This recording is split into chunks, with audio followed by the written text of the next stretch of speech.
Soy el profesor Benito Codina del Departamento de Didáctica e Investigación Educativa de la Universidad de La Laguna, en Tenerife, Islas Canarias, y especialista en rehabilitación de personas con discapacidad visual. Vengo a hablarles acerca de la importancia de la iluminación, el contraste, el tamaño y el color para los deficientes visuales. Recuerden que a día de hoy en España aproximadamente 2 millones de personas tienen déficit visual. Y esas personas suelen tener dificultades a la hora de manejar la iluminación, el contraste, el tamaño y el color. Por lo tanto, conocer de estas variables supone también saber intervenir de forma más eficaz a quienes tienen esa serie de dificultades. Lo primero que hay que hablar es acerca de las variables que intervienen en la visión. Hemos de hablar del tamaño. Evidentemente, cuanto más grande es un objeto, más fácil es de ser percibido visualmente. La segunda variable tiene que ver con la luminancia y en este caso nos estamos refiriendo a la cantidad de luz que es capaz de percibir el ojo humano. En tercer lugar hablamos del contraste y nos hemos estado refiriendo fundamentalmente a la diferencia entre la forma y el fondo. Luego veremos los tipos que existen y por último nos referimos al tiempo, de tal manera que para poder percibir requerimos tiempo. Veamos cada uno de estos elementos, de estas variables con detalle. Empecemos en primer lugar por el tamaño del objeto. Hay que tener presente que cuando hablamos del tamaño del objeto tenemos que tener presente que hablamos del factor más importante. De hecho, cuando nosotros reducimos, por ejemplo, un cuarto de la distancia con un objeto, estamos ampliando el tamaño de ese objeto en la retina 4 veces. En segundo lugar, recordemos que hay un principio básico de carácter inconsciente que todos utilizamos y es que aumentamos el tamaño, también reduciendo la distancia. Por lo tanto, a partir de ahí, saber que esa es una de las estrategias que suele emplearse a la hora de tener dificultades perceptivas. El tercer elemento es el que tiene que ver con la facultad del ojo para percibir los objetos y sus detalles. Ese hecho es el que nosotros llamamos agudeza visual. La agudeza visual no es otra cosa que la capacidad perceptiva que tenemos para distinguir, para discriminar entre objetos y los detalles que estos los componen.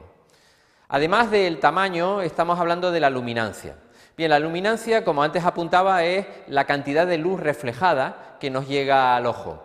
Evidentemente, esa luz se refleja en una superficie. ¿Qué ocurre?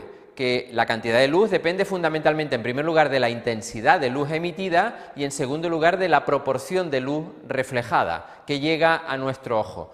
Y esa intensidad depende evidentemente de la fuente lumínica, y ahí estamos hablando de la iluminancia, y la proporción de luz reflejada depende en gran medida de la capacidad de absorción o de reflejo que tiene ese objeto, que hace que ese rayo de luz incida sobre nuestro ojo.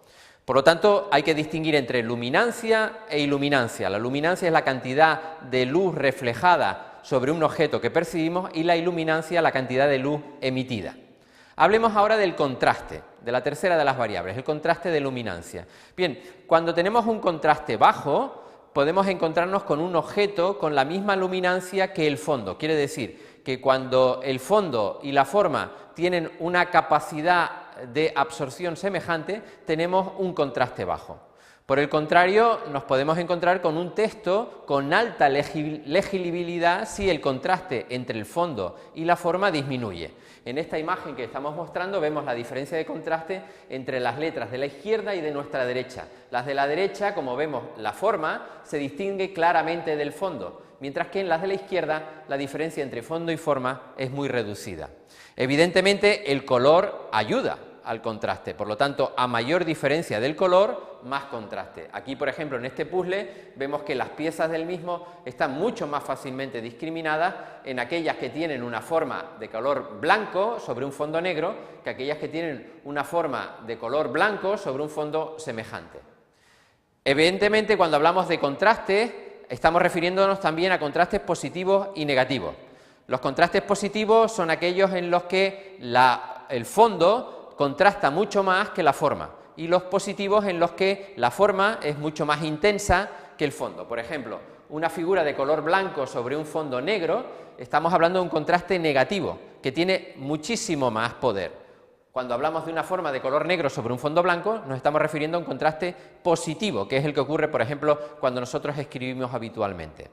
Bien, otro de los elementos es tener presente que hay una relación claramente proporcional entre el contraste, la agudeza visual y la luminancia. ¿Qué quiere decir? A más contraste, a más luminancia, mejoramos la agudeza visual. Y esas son variables de carácter cualitativo que hemos de tener presente a la hora de manejar la capacidad perceptiva de una persona con un déficit visual. Bien, por último, también tener presente que a mayor contraste, mejor rendimiento en ambos ojos. Por lo tanto, el contraste es un facilitador del rendimiento visual. Otro elemento es el tiempo que decíamos. Evidentemente, cuando hablamos de tiempo, estamos refiriéndonos a aquel que es necesario para percibir.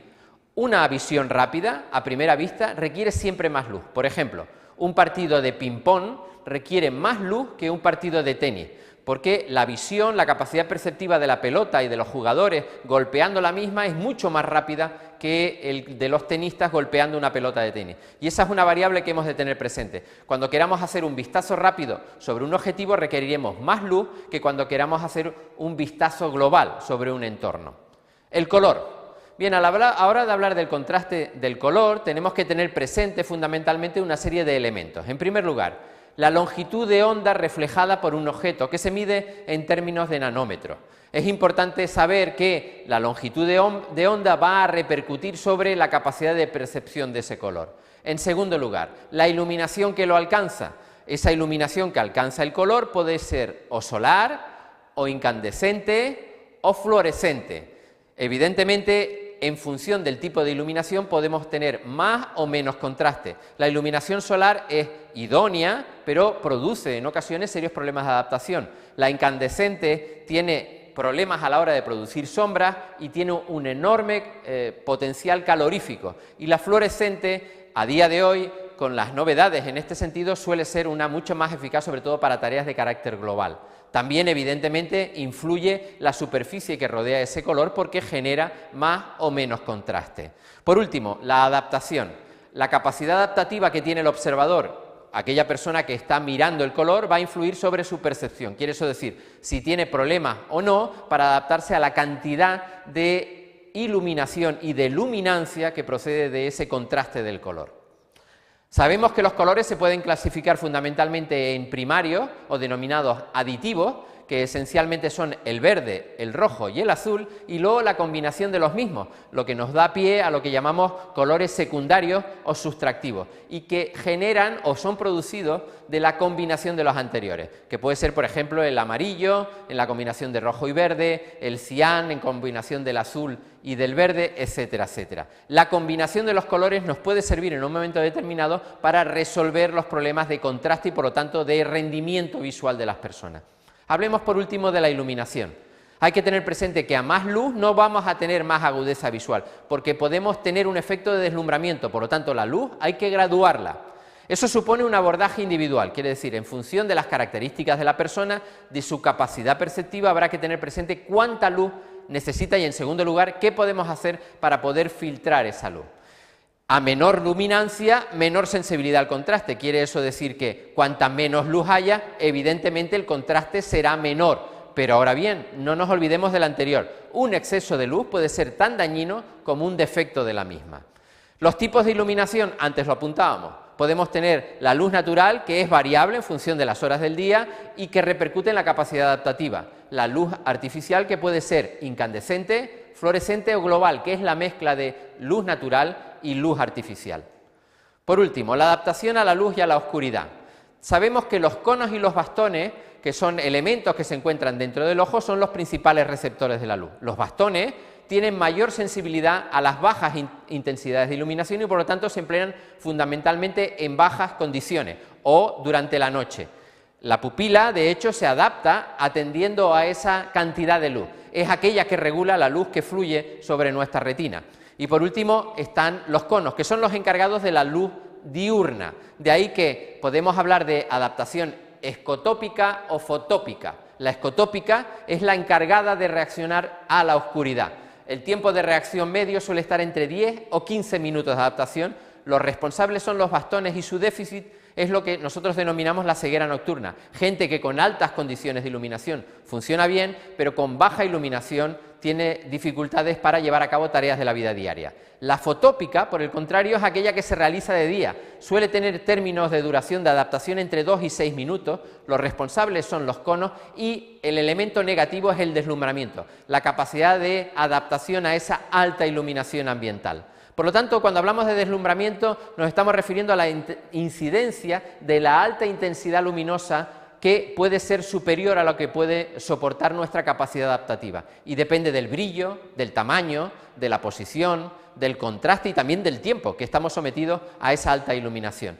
Por lo tanto, podemos tener dos tipos de deslumbramiento: el directo, que es el más molesto, que es incapacitante, irreversible, o el indirecto, que es aquel que viene reflejado sobre una superficie. Para poder combatir esta serie de elementos podemos utilizar en exteriores filtros de absorción que pueden ser selectivos o genéricos, o por otro lado utilizar elementos que disminuyan ese deslumbramiento, como puede ser en interiores ocultar las fuentes de luz a través de rejillas, o el utilizar recubrimientos acabados mates en techos, paredes, o evitar fuertes contrastes de iluminación entre la tarea y el fondo. Estas son soluciones fáciles e inmediatas que nos pueden ayudar a combatir el fenómeno del deslumbramiento y de la adaptación. Muchas gracias.